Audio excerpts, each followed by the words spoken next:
Bonjour mesdames, messieurs, je suis Djibi Diabaté, artiste, musicien, compositeur, arrangeur, balafoniste. Aujourd'hui, je suis venu pour vous présenter le balafon. Le balafon dans ma langue natale, on appelle ça le balané en bambara. Le balafon vient de où? Ça vient de l'Afrique de l'Ouest.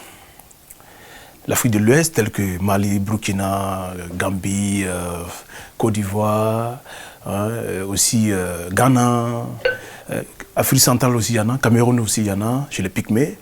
Vous allez trouver aussi en Afrique du Sud aussi, il y en a le balafon. Au Congo, Brazza, Kinshasa, il y a balafon. Voilà, donc c'est un instrument qui est à la base du bois. Et c'est quel genre de bois qu'on prend pour fabriquer le balafon? C'est très simple, c'est le bois de veine. Et le bois de veine, ça se trouve où? Ça se trouve en Afrique de l'Ouest. Particulièrement au Sénégal, il y en a plusieurs. Il y en a beaucoup au Sénégal. Et en Côte d'Ivoire aussi, il y en a. Tu vas les voir aussi au Mali, tu vas les voir aussi partout en Afrique de l'Ouest. Alors, le balafon, c'est à la base du bois de veine. Et aussi, il y a les calebasses aussi, qui est très très important. Parce que d'ailleurs, c'est ça qui fait que le balafon sonne. C'est le microphone du balafon, voilà. Comme vous voyez, les calebasses sont en bas. Vous voyez, c'est les calebasses qui sont en bas. Voilà. Et c'est grâce à ces calebasses que vous voyez, le balafon, ça sonne. Il faut déjà accorder ces calebasses-là. D'abord, il faut les mettre d'abord dans l'eau. Quand tu le mets dans l'eau, tu creuses la terre et après tu mets le calebasse dans la terre. Ça va rester là-bas pendant 3 jours. Et même quand tu creuses la terre, là, tu mets de l'eau dedans. Tu mets de l'eau dedans avec le calebasse tout et tu fermes. Ça reste là-bas pendant 3 jours. Alors, après, tu fais sortir d'abord les calebasses. Et tu laisses ça au soleil, ça va se chasser pendant 3 jours encore. Et après, tu reviens sur les bois. Tu vas partir d'abord et tu coupes d'abord les bois dans la forêt. Tu pars très tard la nuit, tu coupes les bois et quand tu finis de couper les bois, c'est les morceaux de bois qu'il faut couper. Et après, maintenant, tu envoies ça à l'atelier et tu commences à tailler.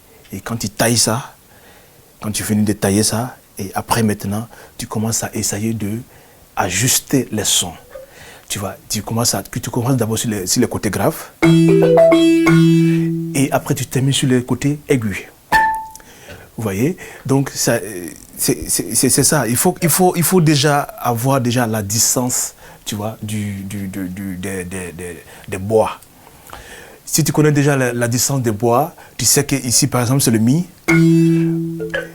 et tu as déjà le mi, tu accordes maintenant le bois. Tu vois, pour accorder le bois, comme vous voyez, vous creusez d'abord le trou. Le trou, c'est plus gros. Quand tu creuses, déjà, ça sonne un peu gros. Quand tu veux que ça soit petit, plus petit, tu creuses en bas et ça devient plus petit. Ça te donne le son plus petit. You know? Alors, il y a le pot aussi pour attacher le balafon. Et le pot pour attacher le balafon, ce n'est pas n'importe quel pot, c'est la peau de vache. C'est la peau de vache que vous prenez pour attacher les cadres.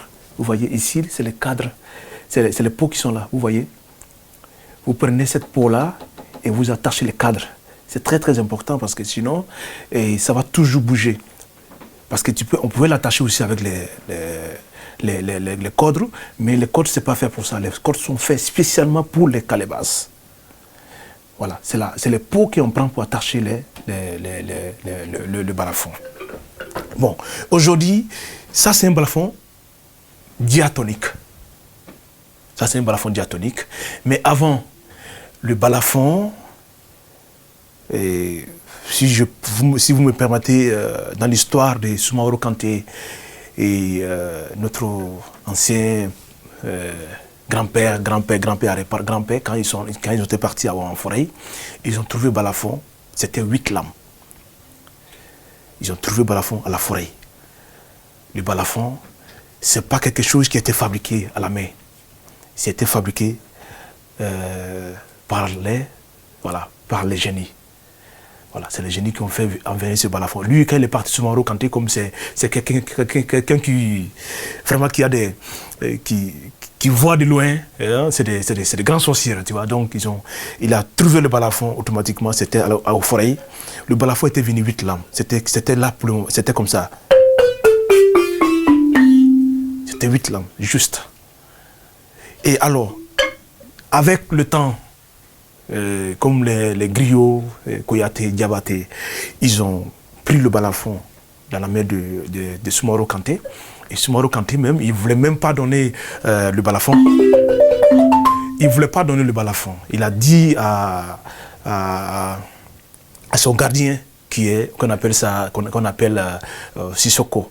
C'est un oiseau qu'on appelle Sissoko. Voilà, je ne veux pas trop rentrer dans les trucs. Non, il a dit à le mec pour qu'il n'ait qu'à garder, pour qu'il puisse garder le balafon. Lui, il va sortir. Mais s'il vient, il faut qu'il revienne pour trouver le balafon. Et le griot, il y a un griot, Kouyaté, qui est venu automatiquement. Il a vu le balafon, il a essayé, il a expliqué, il a dit que non, il faut que je prenne cet instrument-là. Le gardien de Soumaoro Kanté a dit que non, ce n'est pas permis, on ne peut pas donner ce balafon parce que mon chef m'a dit que de garder ce balafon. Alors donc du coup, le griot, comme vous connaissez, hein, les griots, ils ont tellement les langues, ils parlent tellement. Il a essayé de parler du monsieur, il a parlé les ancêtres du monsieur, il a parlé son papa, son grand-père, donc voilà, le gardien était tellement content, il a donné le balafon à le griot, Kouyaté. Bala Kouyaté. Alors donc, Bala Kouyaté, quand il a pris le balafon, il a commencé à jouer le balafon. Soumaoro Kanté est sorti. Il est sorti, quand il est sorti, le premier morceau qu'il a joué, automatiquement, Soumaoro Kanté ne pouvait plus. Hein, il ne pouvait plus vraiment il pouvait plus se contrôler. Tout de suite, il a dit, bon, maintenant je vous donne le balafon, vous pouvez jouer le balafon. Alors qu'avant qu'on va donner le balafon, le gardien là, avant que le gardien va donner le balafon à Bala Kouyaté, il a dit à Bala Kouyaté, écoute, je vais vous donner le balafon, mais je ne veux pas que vous mangez tout ce qui est oiseaux. Les oiseaux blancs que vous voyez, qui a tu vois, son cou est blanc, et les noix blancs là, il a dit que vous n'allez pas manger ça. C'est eux qui sont les Fakoli. C'est eux on appelle les Fakoli, Fakoli Kumba, Fakoli Daba, Djam Djam Koli. C'est eux. Et c'est les oiseaux qui, les griots, normalement, on ne mange pas ça. Donc c'est à cause de ça que le gardien a donné le balafon. Tu vois. Donc aujourd'hui, c'était juste un petit résumé de l'histoire du balafon. Et vraiment, c'est un instrument qui n'est jamais fabriqué. Vraiment, c'est les génies qui ont fait venir, encore j'insiste, c'est les génies qui ont fait venir sur le balafon. Aujourd'hui, on vous parle de balafon Mali, balafon Guinée, balafon Côte d'Ivoire, balafon Équateur, balafon... Non. Balafon reste toujours balafon. Maintenant, avec le déplacement des griots qui sont partis, il y a d'autres qui sont partis au Mali, il y a d'autres qui sont partis au Burkina, il y a d'autres qui sont partis en Guinée, il y a d'autres qui sont partis au Mali, il y a d'autres qui sont au Sénégal. En Afrique du Sud, maintenant, les langues commencent à changer. Donc, le fait que les langues commencent à changer, c'est normal. Le balafon aussi, il change de forme. C'est pour ça qu'aujourd'hui, on voit les balafons de Guinée, on voit les balafons de Burkina et tout. Alors que, normalement, en tant que musicien, tu peux bien prendre tous ces balafons-là et tu joues le même culture de toutes ces études-là, tu joues le même culture dans un seul balafon. Tu n'es pas obligé de prendre un balafon guinéen pour jouer la culture guinéenne. Tu n'es pas obligé de prendre un balafon Mali ou Burkina ou Côte d'Ivoire pour jouer un balafon truc. Mais normalement, si tu es, en tant que musicien, je dis, hein, qui est vraiment doué, normalement, tu dois arriver à jouer toutes ces études-là dans un seul balafon. Parce qu'il n'y a pas deux balafons, il n'y a pas trois balafons, il n'y a pas quatre balafons. Le balafon reste toujours balafon. Pourquoi les gens, ils ont essayé de donner la différence? La différence en est que, en Guinée, en général, ils utilisent beaucoup les diatoniques. Au Mali, ils étudient beaucoup le pentatonique. Comme aussi le Burkina Faso. La Côte d'Ivoire aussi, ils utilisent le diatonique, mais aussi le pentatonique. Vous voyez? Alors que je reste ici, je reste dans ce balafon. Dans ce balafon, par exemple, je joue le morceau je peux jouer un morceau de Burkina Faso, hein, ici, dans le même balafon, alors que j'ai un balafon diatonique. Alors, Burkina Faso, le Burkina Faso, c'est quoi? C'est le pentatonique. Tu vois? J'ai un balafon diatonique, mais je joue le pentatonique là-dedans.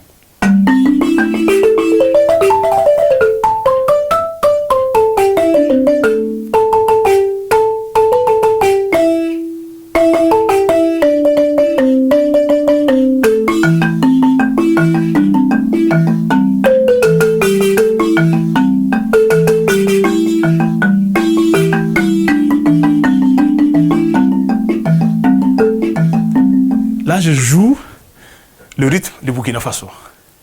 Et je joue en même temps, je peux jouer aussi les sénifaux qui sont en Côte d'Ivoire, les rythmes ici. Vous voyez? Bon, maintenant, vraiment, comme je vous ai dit, hein, avec l'évolution, le balafon a tellement développé maintenant. Comme je vous ai parlé tout à l'heure, je vous ai présenté le balafon, c'est quel bois de balafon, et le calebasse, les pots et tout. Je vous ai montré ça, les cordes aussi, je vous ai montré. Et je ne sais pas si vous comprenez bien, qu'est-ce qui fait sonner le balafon? Il y a un bois, le baguette, on appelle ça le baguette. Et le baguette que vous voyez là, c'est une baguette de bambou. C'est une baguette, les petits bambous là, voilà, il y en a aussi beaucoup aussi au Sénégal, vous voyez ça. Et aussi, ça c'est le caoutchouc. Et cette caoutchouc là, en fait, il y a un arbre. Il y a un arbre qui est en Côte d'Ivoire, qu'on appelle ça le EVA. C'est une arbre qui pleure beaucoup, tu vois. C'est les enceintes qu'on prend. Et quand on tire ça, on fait sortir ça, on met ça dans le sol, au soleil. Et comme ça, après, quand ça chasse, on prend maintenant pour attacher le bois. Et donc c'est ça qui fait sonner le balafon comme ça. C'est très important. Déjà, pour jouer déjà le balafon, déjà, comment attraper les baguettes? C'est très important déjà. Vous mettez les deux baguettes comme ça. Vous voyez. Et après, tu mets ta main ici, à l'intérieur. Vous voyez? À l'intérieur. Et tu commences maintenant avec le premier main à droite. Tu fais 2-2, 2-2. 2-2.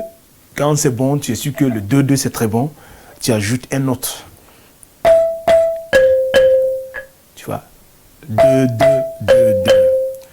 Tu changes juste la note, mais c'est le même 2-2.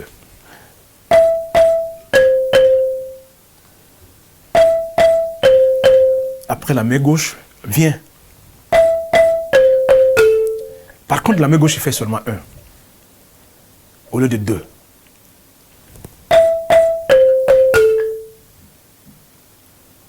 Tu changes de note, après tu fais.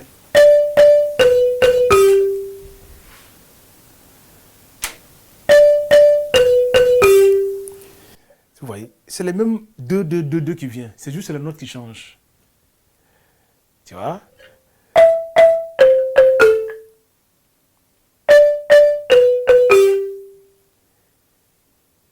Maintenant, quand tu maîtrises, pam, tam, pam, pam, tam, tam, tam, tam, c'est très clair, tu maîtrises ça.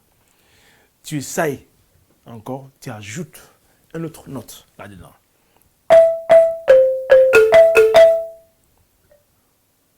Tu reviens encore.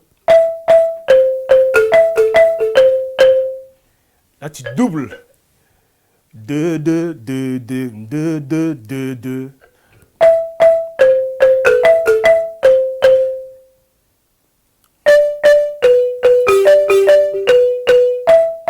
Tu continues.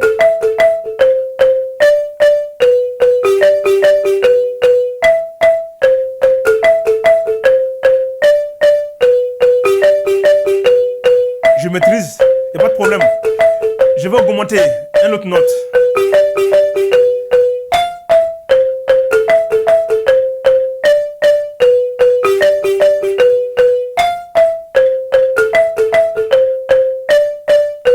Je maîtrise, j'augmente une autre note. Encore.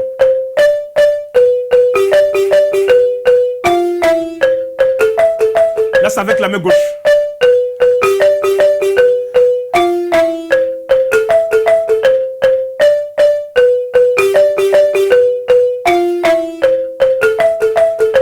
J'augmente encore.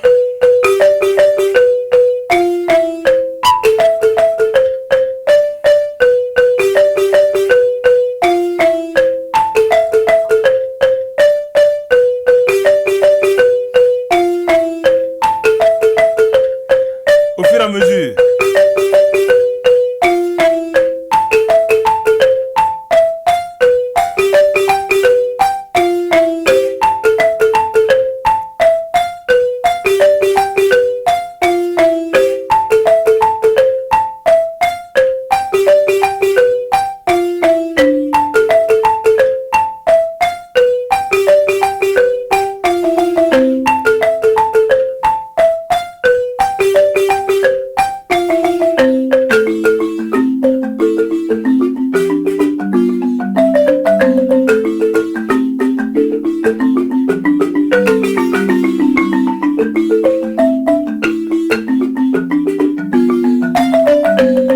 Pourquoi je suis venu ici directement? Parce que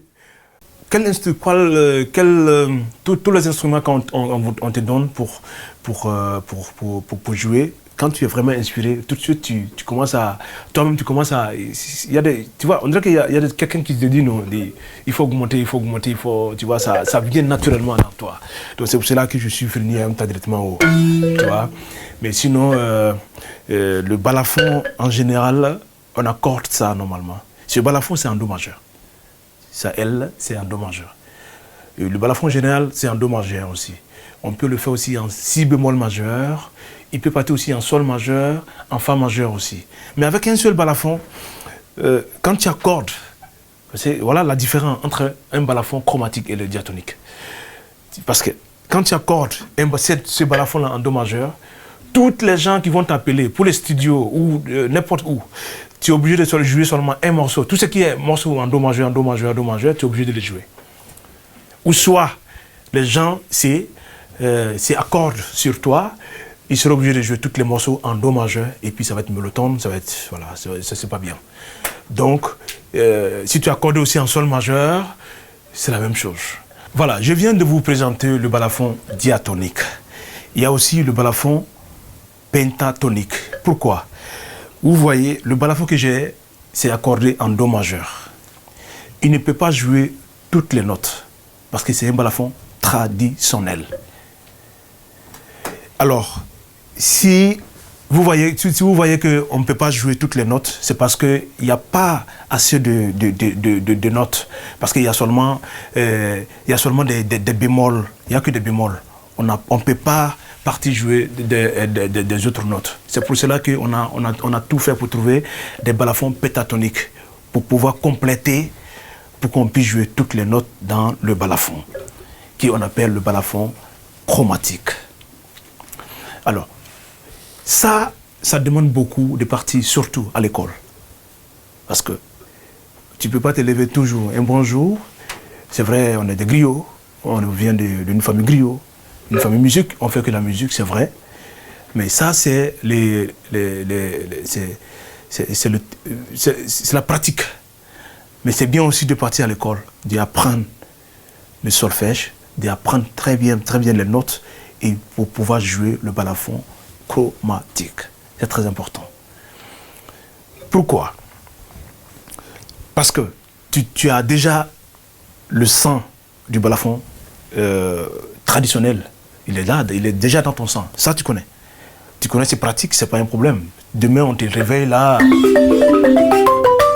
Même si tu dors, tu vas le jouer, c'est trop facile.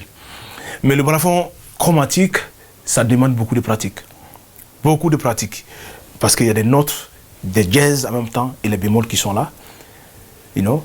Et aussi, ça te permet aussi de jouer dans toutes les formes de la musique que tu veux. Voilà, donc j'ai rajouté le balafon pentatonique, que vous voyez.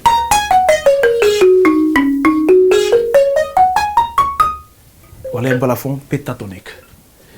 Et ce balafon-là, pourquoi je l'ai rajouté à le diatonique que j'ai? C'est pour avoir toutes les notes, comme je vous ai dit tout à l'heure. Il est accordé en fa dièse, c'est-à-dire que tout est dièse. Tu as le fa dièse, tu as le sol dièse, tu as le la dièse, tu as le do dièse, tu as le ré dièse. Vous voyez? Tu vois? Donc, quand je mets les deux ensemble, ça me fait le chromatique.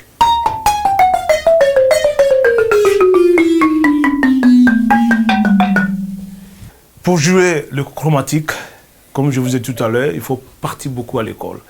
Par exemple, j'ai un morceau, je vais jouer, je vais jouer en fa majeur. En fa majeur, il y a quoi? Il y a un si bémol. Qu'est-ce que je dois faire? Je joue les morceaux, par exemple.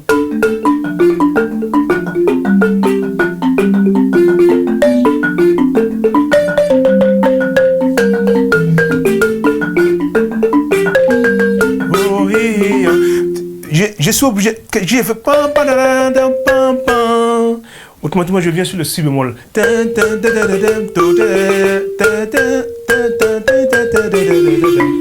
Je suis en fa majeur. Parce qu'il y a un... Imagine-toi, si j'étais par exemple avec le balafon traditionnel Do majeur, ça serait difficile. Par exemple, j'ai fait... Ça sonne mal. Ça passe pas. Donc, tu vois, voilà la différence.